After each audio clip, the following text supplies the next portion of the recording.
مولا چٹوک۔ پورا بلوچستان بے شمار حیرت انگیز اور خوبصورت مقامات سے بھرا پڑا ہے۔ بلوچستان ایک ایسا خطہ ہے جہاں دنیا کے بہترین سیاحتی مقامات موجود ہیں۔ حیرت انگیز پہاڑ، خوبصورت صحرا، آنکھوں کو ٹھنڈا رکھنے والی سمندری ساحل اور ان کے ساتھ ساتھ بہترین آبشاروں کو مجموعہ جن کا نام ہے مولا چٹوک۔ یہ مقام اس قدر خوبصورت ہے کہ یہاں آنے والے کہتے ہیں کہ ہم ایک الگ ہی دنیا میں پہنچ چکے ہیں جہاں سے واپس جانے کو دل ہی نہیں کرتا۔ ناظرین، یہ تفریحی مقام بلوچستان کے ضلع خضار کے علاقے میں مولا میں واقع ہے۔ براہوی اور بلوچی زبانوں میں اوپر سے قطروں کی شکل میں مولا چٹوک میں نیچے گرنے والے پانی کی بعض اقسام کے لیے چٹوک کا لفظ استعمال کیا جاتا ہے۔ دراصل متعدد بڑی اور چھوٹی آبشاریں ہیں۔ آبشاروں سے گرنے والی پانی کی مناسبت سے یہ علاقہ مولا چٹوک یعنی مولا کے آبشار کے نام سے مشہور ہے۔ بلوچستان کا ضلع خضار اپنی رنگا رنگ اور منفرد ثقافت کی وجہ سے ایک خاص رعنائی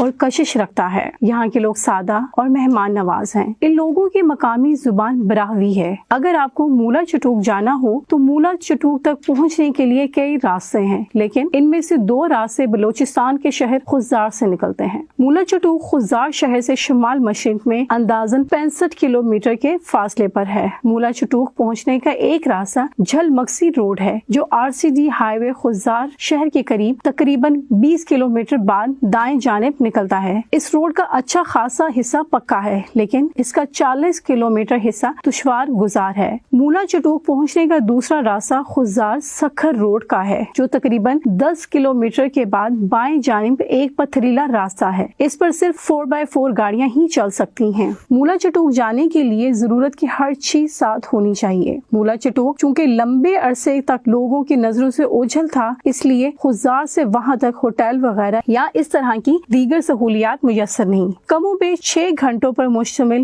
اس سفر میں در حقیقت ایڈونچر کوٹ کوٹ کر بھرا ہوا ہے، لیکن تفریح کے لیے تمام بنیادی ضروریات کا نہ ہونا کسی پریشانی کا باعث بن سکتا ہے۔ اس صورتحال کے لیے پیش نظر راستے کے لیے تیار کھانا اور ٹینٹ وغیرہ ضروری ہیں۔ ویسے رہائش کے لیے چٹوک میں ایک سرکاری ریسٹ ہاؤس قائم ہے۔ راستے کی طرح چٹوک میں قیام کے لیے بھی ضروری اشیاء ساتھ نہ لے جانے کی غلطی نہیں کرنی چاہیے۔ یہ علاقہ اگرچہ اپنی نوعیت کے قدرتی حسن سے مزین ہونے میں کسی اور تفریحی مقام سے کم نہیں، مگر ابھی تک یہاں حکومت یا نجی شعبے کی جانب سے قیام و تمام کی سہولیات میسر نہیں۔ یہاں 5 کمروں پر مشتمل ایک سرکاری ریسٹ ہاؤس تو ہے جسے متعلقہ حکام سے حاصل کیا جا سکتا ہے، لیکن اگر زیادہ لوگ ہوں تو رات کو قیام کے لیے مشکل کا سامنا کرنا پڑ سکتا ہے۔ اس لیے بہتر یہ ہے کہ ہلکے پھلکے خیموں کے ساتھ ساتھ گرمی کے موسم میں مچھردانی بھی ساتھ رکھ لی جائے تو مشکلات سے بچا جا سکتا ہے۔ اسی طرح سیاحوں کے زیادہ ہونے کی صورت میں کھانے پینے کی اشیاء بھی خود تیار کرنی پڑتی ہیں، جس کے پیش نظر ضروری سامان ساتھ لے جانا ضروری ہے۔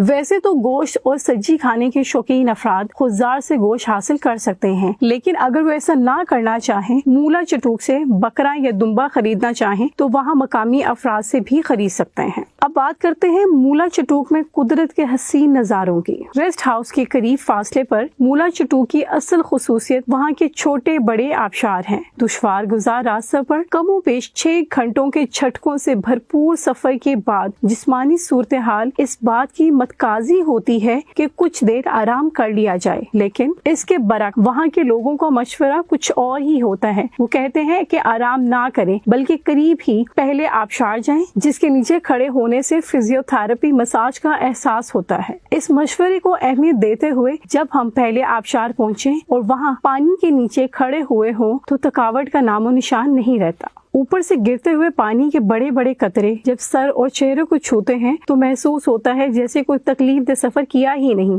بڑے بڑے پہاڑوں کے درمیان یکے بعد دیگر آبشاروں کے مناظر اور جھرنوں میں گنگناتے پانی کا حسن کا کیا کہنا۔ اگر مولا چٹوک کا راستہ دشوار گزار اور سفر مشکل ہے، مگر اس کے قدرتی حسن کو دیکھ کر انسان فوراً ان مشکلات کو بھول جاتا ہے۔ یہ علاقہ نہ صرف خوبصورت ہے بلکہ وہاں پرکشش آبشاریں ہر وقت گنگناتی نظر آتی ہیں۔ میڈیا کے توجہ حاصل کرنے کے بعد یہ علاقہ ملکی سیاحوں کے لیے ایک خوبصورت اور معروف پکنک پوائنٹ بن چکا ہے۔ پانی مسلسل اونچائی سے آبشاروں کی صورت نیچے آتا رہتا ہے، جس کے باعث ہر آبشار کے سامنے ایک چھوٹا سا گڑھا بن گیا ہے جس میں تیراکی کی جا سکتی ہے۔ مولا چٹو کے بارے میں سیاحوں کی رائے بہت اعلیٰ ہے۔ عرب ممالک سے آئے لوگ بھی کہتے ہیں کہ خلیج میں مصنوعی نظارے بہت زیادہ ہیں، لیکن مولا چٹو کا قدرتی حسن لاجواب ہے۔ ان کا کہنا تھا کہ یہاں کا پانی انتہائی صاف اور منرل واٹر اس کے مقابلے میں کچھ بھی نہیں۔ یہ پاکستان کا شمالی علاقہ سواد نہیں، لیکن پھر بھی یہاں آ کر ایسا لگتا ہے جیسے آپ سوئٹزرلینڈ میں ہوں۔ پانی میں ڈبکی لگاتے، پہاڑوں سے بہتے جھرنے اور آبشاروں تلے اٹکلیاں کرتے اس قدر سکون ملتا ہے کہ کیا کہنے۔ سیاحوں کی ٹولی میں شامل زیادہ تر لوگوں کی رائے یہ ہے کہ یہاں آنے کے بعد واپس جانے کو جی نہیں چاہتا۔